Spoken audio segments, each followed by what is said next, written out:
cute, right? And thank you, Yolanda, wherever you are in the audience. Where are you? Oh, hi, Yolanda. Yolanda fit me for these little boobies. These are my prostheses. The last time I was a C cup was in 4th grade. But I think they look pretty good. They look pretty good.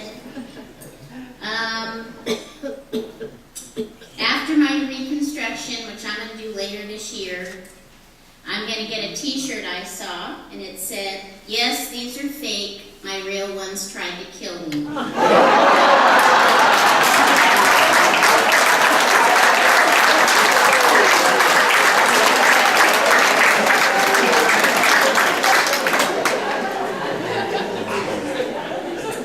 Now, when you're a girly girl, and you've lost your hair, and then you don't have the boobies anymore, you kind of feel like I don't know, was I still a girl? This was a scene a few months after my bilateral mastectomy between me and my husband. I've just never seen that combo of Barbie and Ken. It's a new age, people. All right. Honey? Yes? You ever miss Flopsy and Mopsy? Without a beat, the hero in my life said, "Not as much as I would have missed you." All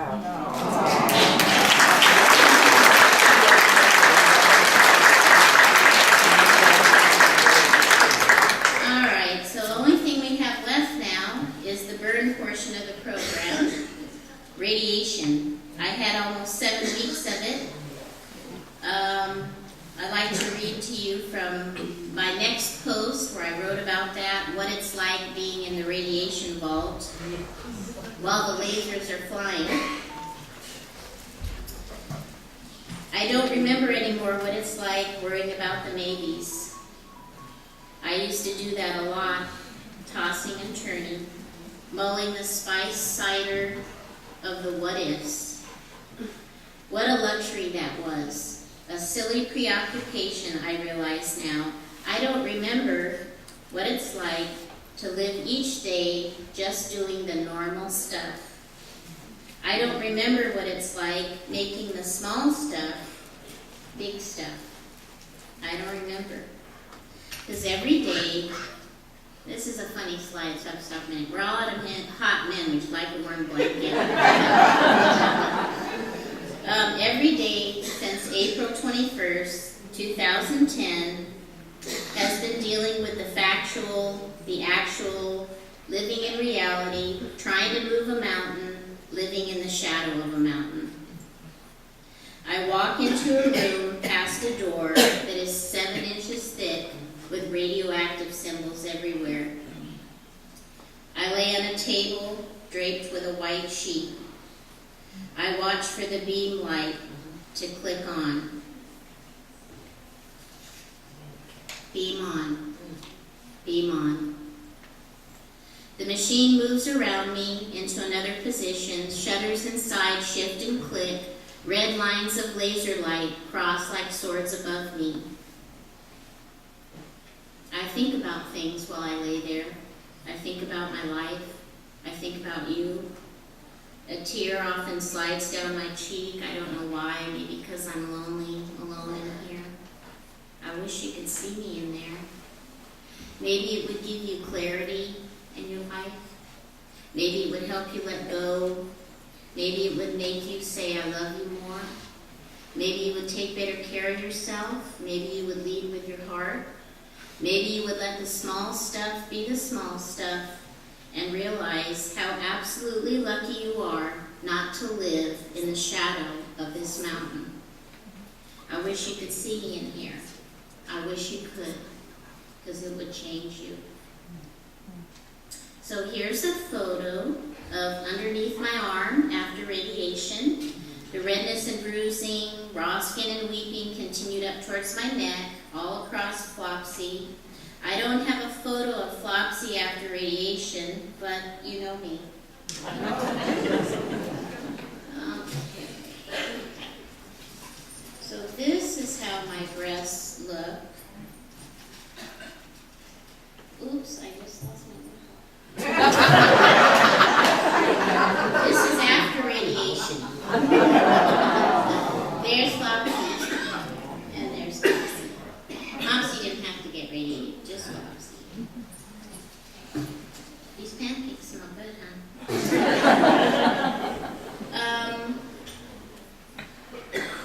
There I am, after 9 months of treatment. Cancer sucks. Yes, it does. Thank you.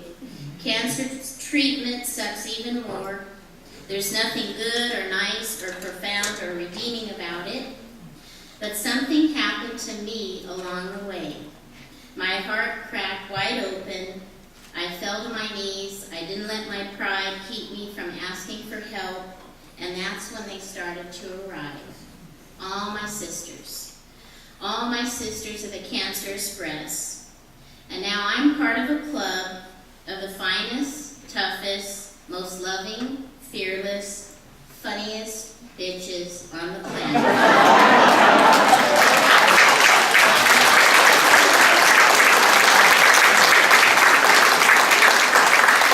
hate the cancer, but I'm glad I'm not alone, and these girls rock. In sickness, other things in me are healing. In this abyss, I found my greatest strength. My kids saw me greet each day with gratitude and usually a joke or two.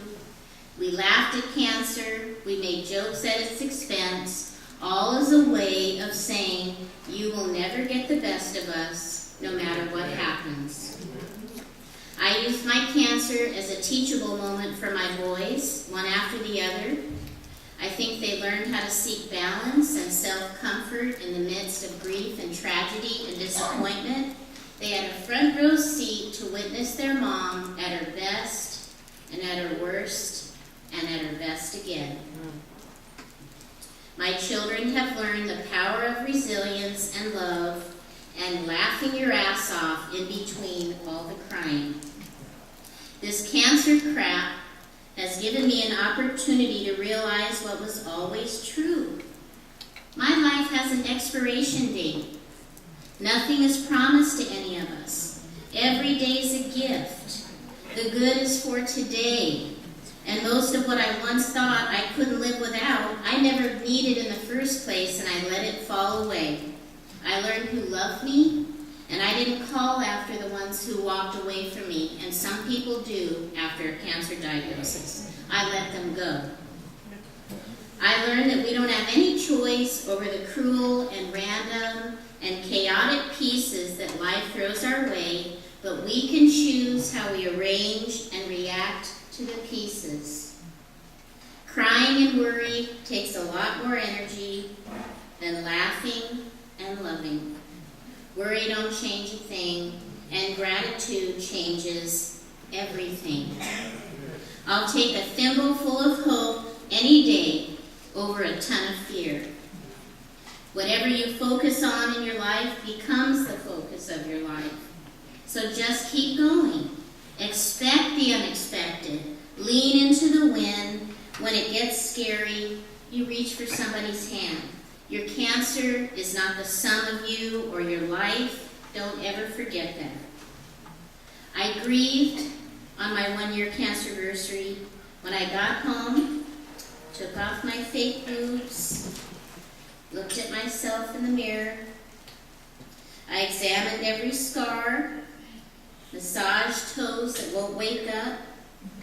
I took stock of what remains. I cried and felt those losses, the built-in, unavoidable losses that come with a cancer diagnosis and treatment.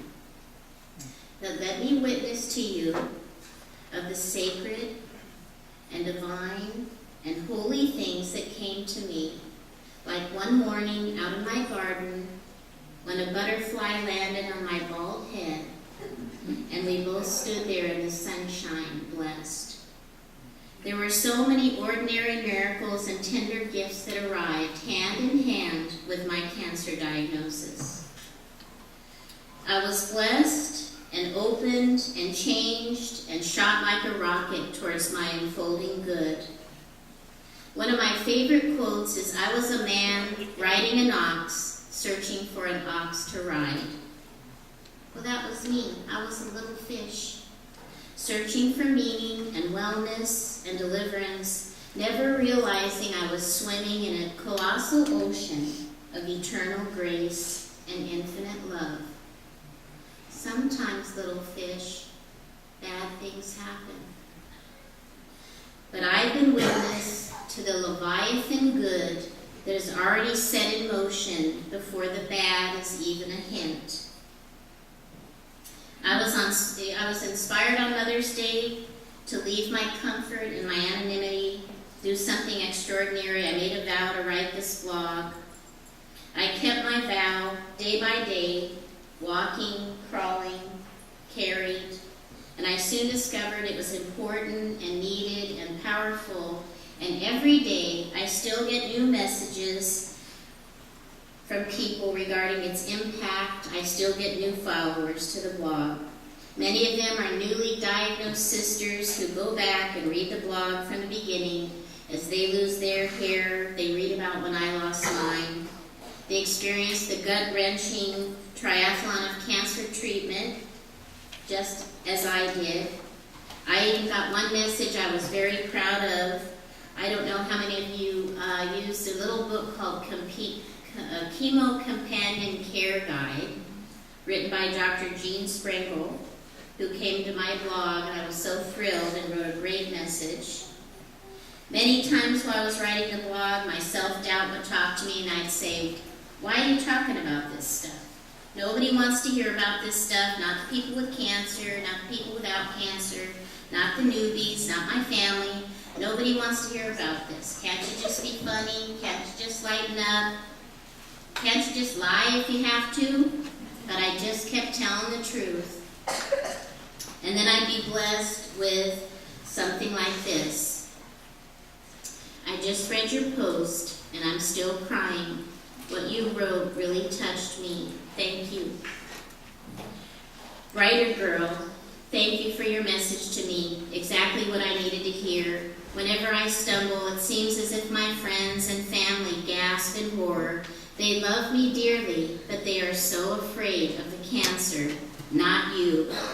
You fearlessly reach right in there, grab my hand, and pull me back to my feet again. You have no idea how much I appreciate you.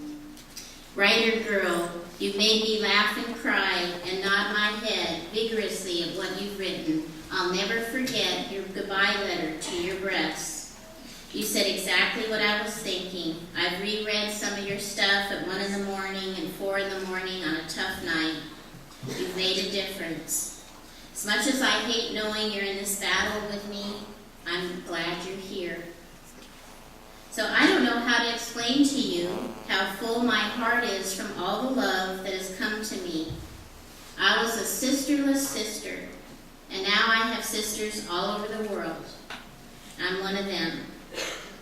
I kept my promise, and I faithfully wrote every day, and by Mother's Day 2011, I had received over 1,000 comments, 30,000 page views, and over 10,000 visits to my blog.